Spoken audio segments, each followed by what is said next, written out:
Yes, I Rastafari. Greetings in the name of the Imperial Majesty, Jah Rastafari, Selassie first. I'm your most gracious host, your man, and your brother, Shaka Ben Judah. This is another issue of Black Issues. So, how you all doing? Yeah, you see a different background, you know. I happen to be in the, I think they call this the Hillcrest area of DC. I'm not too sure. Yellow Road area, if you all don't know about that Skyland area. You know, Good Hope Road. You know, over here by the Marbury Plaza where Isaac Hayes used to live. And you even got one of the esteemed Motown's relatives that still live there. Smokey Robinson has a niece that lives there. So for those who know about DC, there's a little something for you. So, you know what I mean? And for those who don't know, there's one to put in your hat. As always, we ain't gonna stay too long, but this time we have a little something special going on. No, we're not doing the ghetto Bluetooth verses yet. You know, me and my man D, we're gonna do it one day. It's gonna be comical, you know, and we might just do it probably next weekend. You know, our ghetto versus Bluetooth battle. I'm gonna win because, you know, I'm older than D, so I got a more deeper content of music than D. He's good now, but he ain't gonna beat me, man. You can't come busting my tune there, man. You can't come copy my tune. So, I have a brethren that's gonna come in pretty soon. We're gonna talk about some issues. We're gonna dive in on the Bill Cosby thing and, you know, and show you the backlash of people who are happy for the man being out of jail, for really going in there for nothing. You know what I mean? And, you know, I know a lot of you feminists just now say, what? You know what I mean? Because I said what I said, you know. Like, you know, Mark Lamoise Hill, he felt some kind of way, you know what I mean, about, you know, what Judge Joe Brown had to say. Excuse me. So we're going to dive into all that stuff, you know, deal with some of the butt-breaking current events that's happening now, you know. We're going to talk about, you know, I have an esteemed guest this evening, you know, and a relative of mine and also a mentor for me in this culture since I was a youth, and, you know what I mean, and also a musician and a philanthropist of the movement of Foundation of Black Americans, as well as myself. You know, you might, you know, those of you all who are been back in the DC scene and the music scene back during the mid and late 80s into the 90s, you might remember the Bad Brains band and the Soul Defenders, and you might remember C.I. and Ja Roots and Zebo. You might remember these people, you know, at the Roxy and at the 930 and at DC Space, if you all remember the DC Space crowd. And, you know, also the African Room, if you remember the African Room in Mount Pleasant, and also Kilimanjaro. And if you remember that crowd, you remember Brother Al Judah. He was one of the members of In and Out with Soul Defenders. They also backed him. If you all remember back then, we had a brother that passed away sometime. His name was Alfredo. He was very dear to us. He was one of the trumpet players in the band. So, you know, he will be speaking with us on different issues a little later, you know, as we go into the show. I'll bring him in. I'll probably bring him in earlier sooner than later, because, you know, I like his insight on a lot of the subjects I speak on. And it's always good to get a different insight with somebody else on subjects as well, you know. So, I mean, that might be a treat for some of you cats. He's also in the documentary with Joseph of Bad Brains HR. That documentary that came out that was featured at the Fillmore. Thank you. It's called Finding Joseph I. He's also in that documentary as well. Brother Al Judah I'm talking about. So, you know, you all will get a chance to, you know, have the opportunity to, you know, see him and hear from him and his intake on a lot of these things that we have to talk about. And I'm going to start it off by talking about my last Instagram, where I had one of my son's mothers who came in on the Instagram, who is living the life of a lesbian woman who she spoke on how she wasn't down with all this, changing of sexualities and her being a gay lesbian woman, how she wasn't down with that. If any of you all caught that Instagram, it was live. You know what I mean? It was very interesting. It's always interesting to hear someone of the lifestyle interject about all the interjections that they're trying to get society to go with, you know what I mean? So,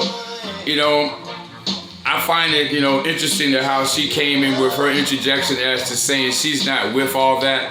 And the whole conversation came up about speaking about, how everybody thought that Donald Trump was such the boogeyman. And, when you start to look at some of the policies that your so-called Biden bots and Bidenites like, you're starting to see that Trump is not as bad as far as the policies and some of the things he did. Because once again, I'll say Trump never made a policy or did anything, made any laws or policies that affect or hurt black people. Now, he didn't do anything to help us neither, but he ain't never did nothing that set a law that would affect and hurt us. Like how you Biden bots helped Joe Biden now agree to do another crime bill to affect black people, which he's already started with this new little federal secret agents that's gonna go in major cities and try to stop off the gun running and all that. Well, we know who's that geared to. That's geared to black people. And you know what I mean? You're not gonna worry about trying to stop none of the triads from Japan, none of the, the triads from China or the Yakuzas from Japan. You're not gonna try to stop none of these people. So, you know what I mean? And you're not gonna try to stop, none of your Muslim and Afghani and major gun smugglers and, saying you're not gonna try to stop any of your Israeli gun smugglers. They are the Mossad and all them, whatever they call themselves. They smuggle millions and millions of guns in America. A lot of these guns are made from these foreign countries like Israel and Japan and China. So, but you're gonna go and you're gonna take your federal force and you're gonna target black people. You're gonna go to major cities like DC and, because there's a lot of, black on black crime supposedly with guns and it is. And you have a lot of black kids and Latino as well. Like, cause I'm sure, everybody found out that light-skinned guy that was shooting around them kids and he's Latino, Baricuan or whatever. You know what I mean? Dominican, it doesn't matter where the fuck, but he is what he is. And I'm sure everybody was shocked to see that. You know what I mean? That they brought in a Latino man shooting around them babies and almost shot them babies. And yes, some of you all saw my rant and rave on Instagram about how I'm just sick of you little bitch-made type ass niggas and punk ass Latino niggas that's out here, running around acting like you thorough and you're running around shooting your guns at any and every way, and none of you don't go to gun ranges because your gun's illegal, so you can't go to the gun range with an illegal gun, and you don't get a chance to really practice shooting your gun, you know what I mean? Except for a little Babylonian holiday like today on some 4th of July. So you'll go outside and sneak and bust your gun real fast and run back, and you ain't looking at nothing. You might have bust your gun in the air and the bullets go fall down with some child head on the block later. So you guys are some idiots out here, man, and some complete fools. So, but back to what we were saying as far as to the government and how Trump, made policies to where the United States military were not issuing any type of operations to anyone who wanted to have a sex change. He said that is a personal issue, and if you want to do that, you have to do that on your own accord, and for your own dime. He said the government and the military is here to protect the United States and to protect its borders, and that is the sole reason. It is not to deal with any of your personal, reasons, especially of a sexual preference. And so I say kudos to Trump on that. For all you all, he's a boogeyman and all that. Now look what your people did. They turned around and reversed that. Now any and everything can run into the daggone military now and take it and have an operation. And what do you all want to call it? Confirmation, authentication? Well, I thought your authentication was confirmated when God put you in your mama through your daddy. And when your daddy made love to your mama and he, fertilized that egg in her fallopian tube and it went down in there and stayed in her body for 9 months and, you were born, with whatever sex genitals you had. I thought that's who you were. And so I don't think that was a bad policy Trump made, because, you know what I'm saying, a lot of you all now are just gonna run to the military just because of the fact that you can get a sex change on the Americans' dime. You know, you're not really there for no real reasons of, you know, being a military team player. You're just there to be the team player of the confused alphabet people community. So, I mean, you know, I find that fuckery, and I say fire burn and lightning strike that, because you're using my money for a cause that I am not with, spiritually, morally. You know what I mean? I am not with that cause, you know what I mean?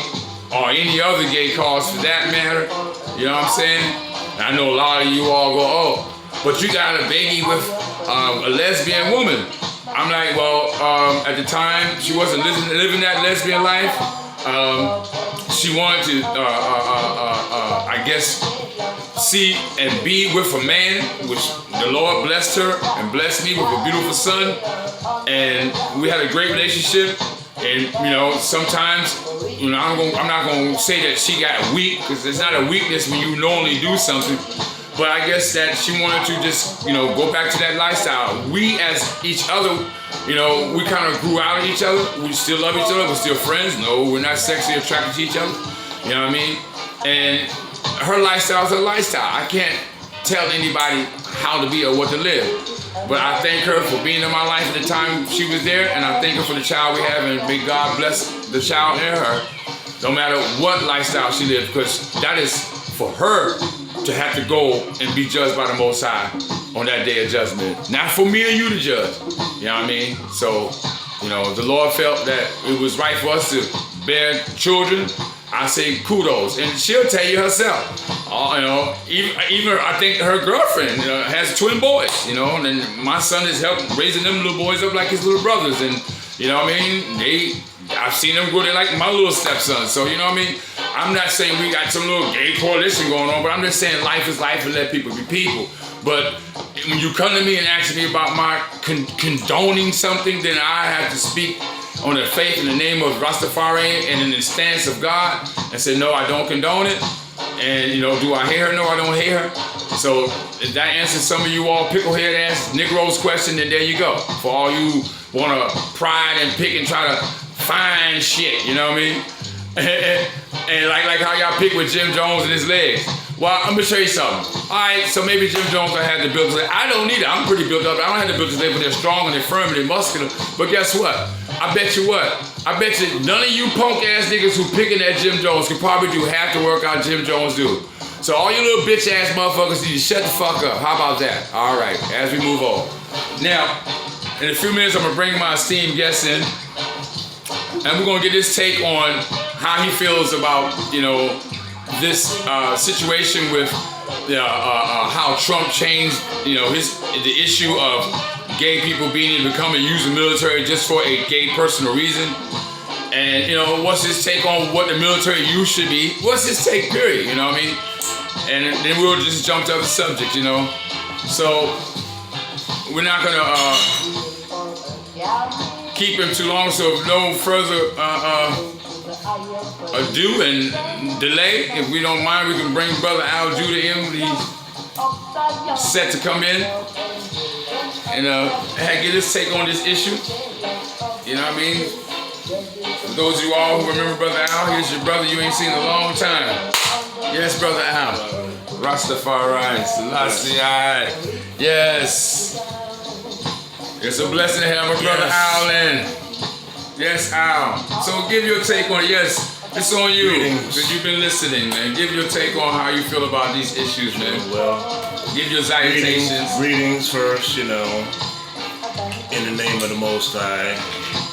And in the name of His loyal servant, His Imperial Majesty, Emperor Haile Selassie. Rastafari. Now, what I would like to say basically is, you know, us as a people, FBA, Foundation of Black Americans, there's a lot at stake right now because we don't really have a foundation to really forward our agenda.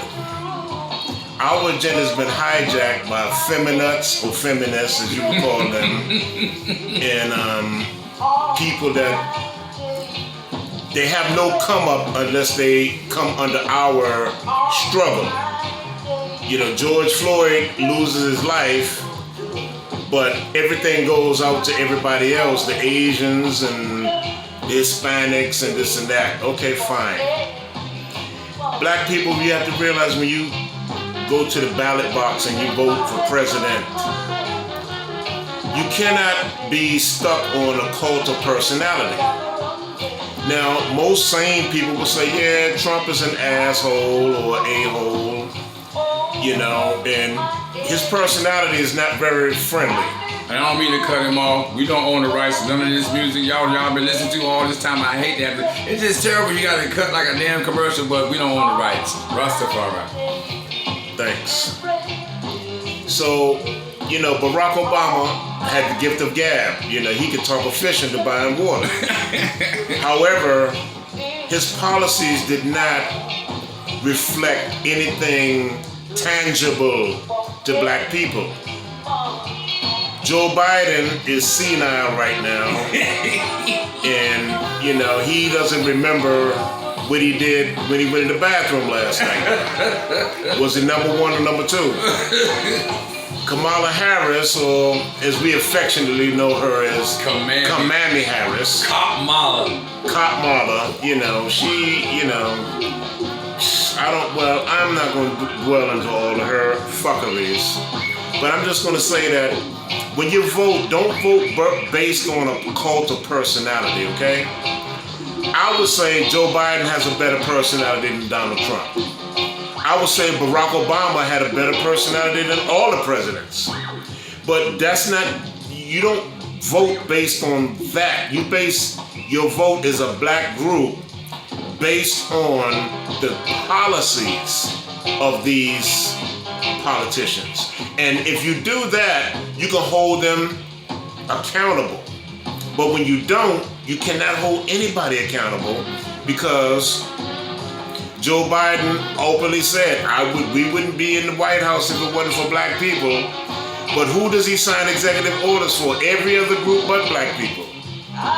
So, you know, that, you know, like the great poet Maya Angelou said, when people show you who they are, believe it. Believe it, man. Yeah. Now, he showed us who he was before he before he became president.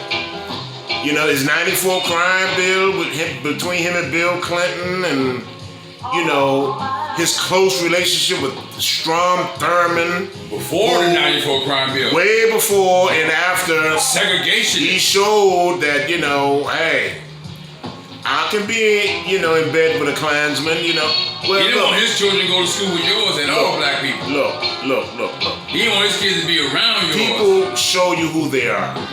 Super predators. So, yeah, black people are super predators. And, oh, by the way, your black people wanted me to do this. Well, what black people are you talking about? You know, are you talking about your Sambos and Coons? Pretty much. Who you put in high positions to have media outlets, etc.? Is that who you're really talking about? So, you know, look, these people don't speak for black America. They don't speak for black America. The ground roots speaks for black America. Now, we have brothers and sisters from the diaspora, Africa, the Caribbean, and even South America too. Now, some of them are writers, but unfortunately a lot of them are not writers. And the ones who are not writers, the dominant society, meaning you know who, they elevate these people to undermine us because they're tethers. They want to replace us. That's why they always put these kind of people, the Kansas Owens and the Tyrannosaurus Burks and all these people. The Shirley Irish Afro jig dance. Yeah, you know. Sheila Jackson Lee, the Afro-Irish jig dancer, damn shame. Here it is, you making a commemoration for the people that died in the genocide of 1921 in Tulsa, Oklahoma, and you're gonna play banjo music and dance?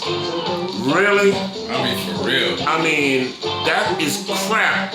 You have 3 or 4 people that's still alive from that time, and even they didn't approve of that nonsense. Give the people and the descendants of these people some type of reparations, which all of us need as a nation, who black people anyway, who built this country. I mean, wait, don't let them fool you. The wealth of the land for everybody Don't else. let them fool you and tell you this immigrant story about America was built on immigrants, because it was not. Stop it. The immigrants came here. It was something here already. Even if you looked at the movie Gangs of New York, which clearly shows you that these people came from Ireland and England and France.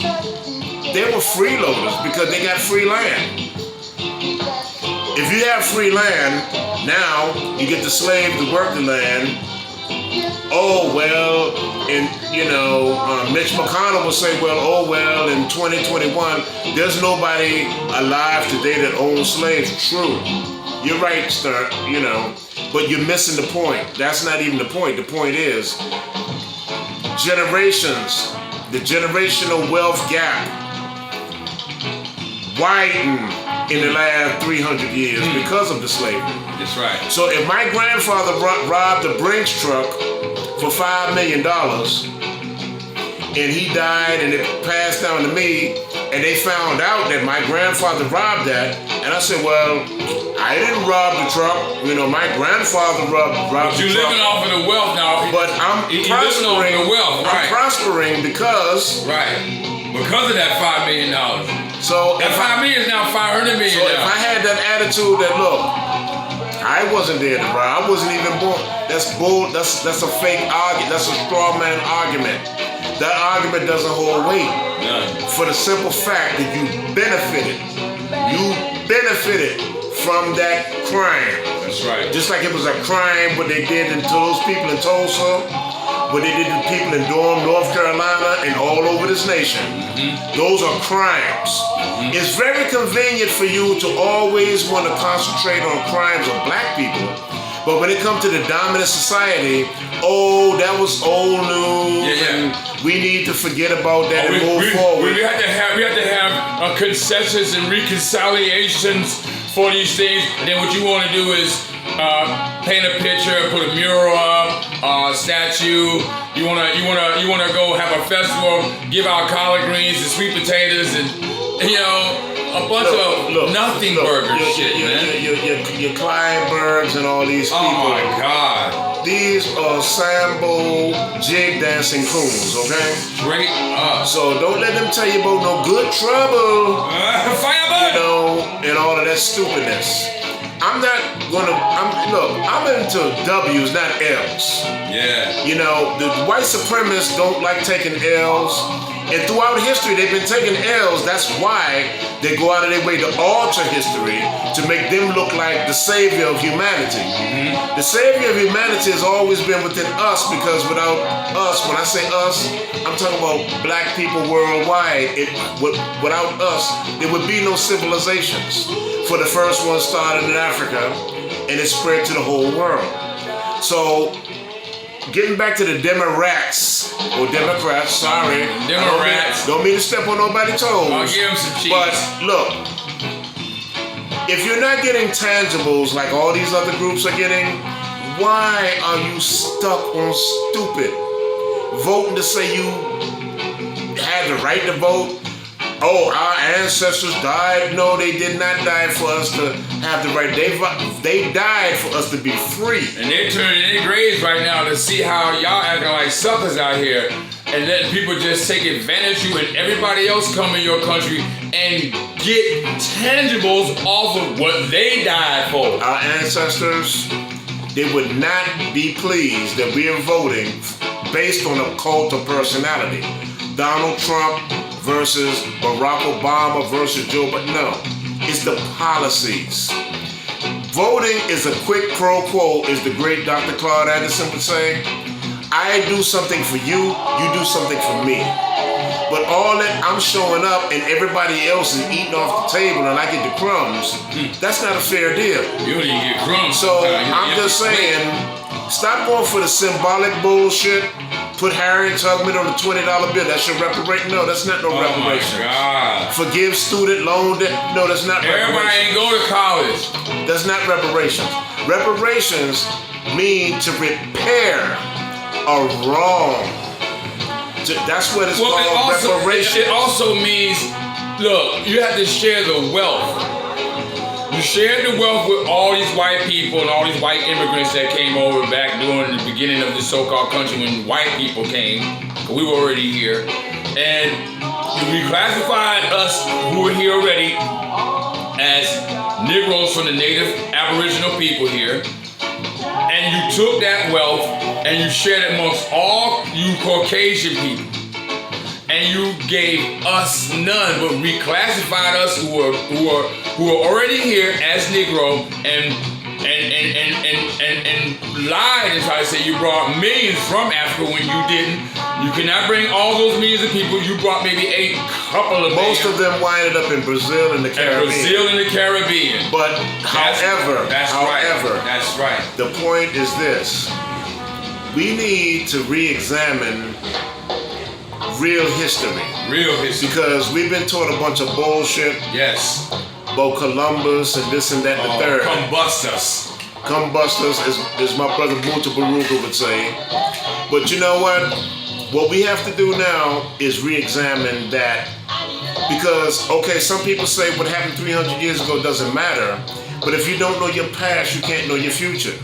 Now we're getting near to the 30-minute where it's going to break and it's going to continue to go on here. So remember, it's always going to be a part 2. We're going to continue talking because we're getting to the 30-minute point. Just know that if you had the part 1 and it breaks, know that part 2. Always, even if I don't send it to you by way of, paste or post to you, know that you can always just go to YouTube and find the part 2. So, yeah, all right. So I want to ask Brother Judah a couple of questions and see how he feels. Or do you want to go ahead and finish your point? Ask the question.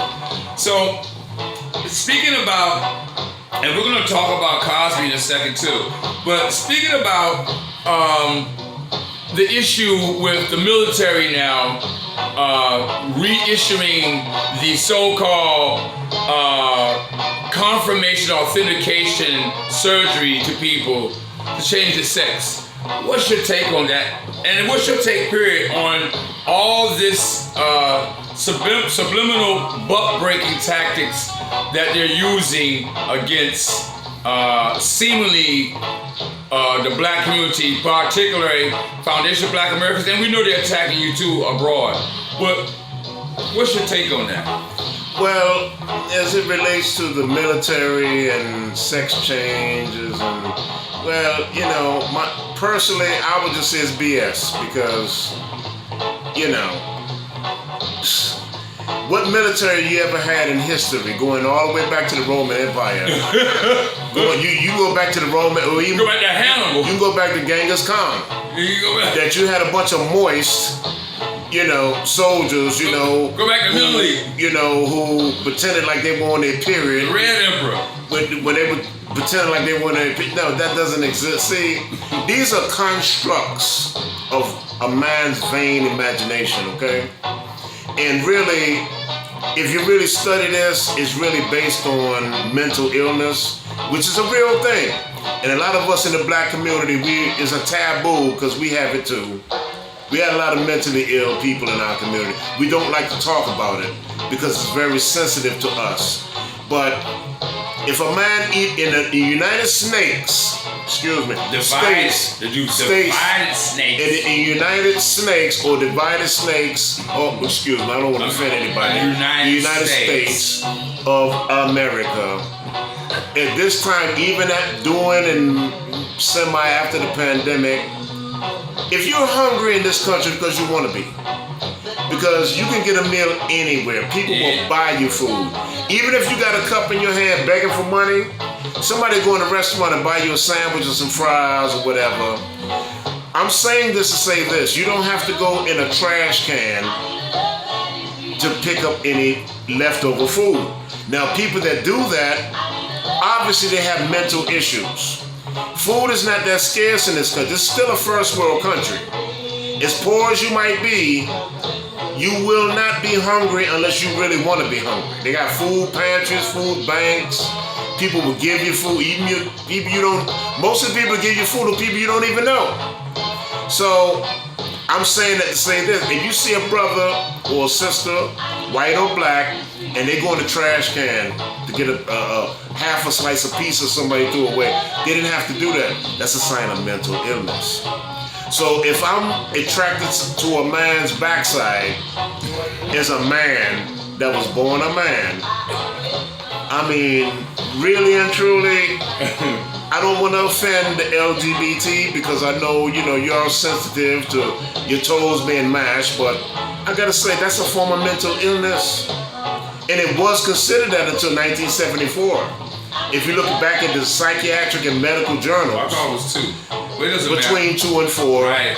But the point is, Chisholm years, the feminist the agenda that's being pushed is that if I'm not open to dating a transsexual male, and I say male because you were born with genitals of a male, but you grew breasts and took pills. You had your hormones. Alter yourself. Your backside looked like most women, or even better than some women. Put injections. But because my thing is, I would rather be with somebody who was born a woman. And that's procreation. And that's my option. That's my choice because I was born from a woman. You shouldn't be shamed to be heterosexual and want to be with a woman. When did the time come, and what do you think about that as well, that now society has got it to where you got heterosexual people are actually shame or scared to speak about heterosexuality? What's your take on that, man? Well, it's an agenda that's being pushed and it's aimed basically at our children. Like, Lil Nas X, he had this Old Town Road song that was geared to the children. They put him on Sesame Street. Children's book. And then you got a children's book. And then he comes out, dancing on the pole down the hill. Got some children's cartoon video coming out. He comes on the pole dancing down the hill to Satan and giving him a lap dance, spreading his pussy and break his neck. And then selling shoes with the name of sexuality. Selling shoes with the name of Satan on it with blood in it, and okay, real people's blood too. Fine. But what I'm saying is, why is this even tolerated in a civilized society? You ban this and you ban that, but it seems like everything that's ratchet and wrong becomes right all of a sudden. When you want to be in the... Okay, some of you will say that I'm stuck in the norms. Well, let me tell you something. There's no such thing as right and wrong. And I can prove it to you. Because when you do things right, it comes out right. When you do things wrong, it comes out wrong. So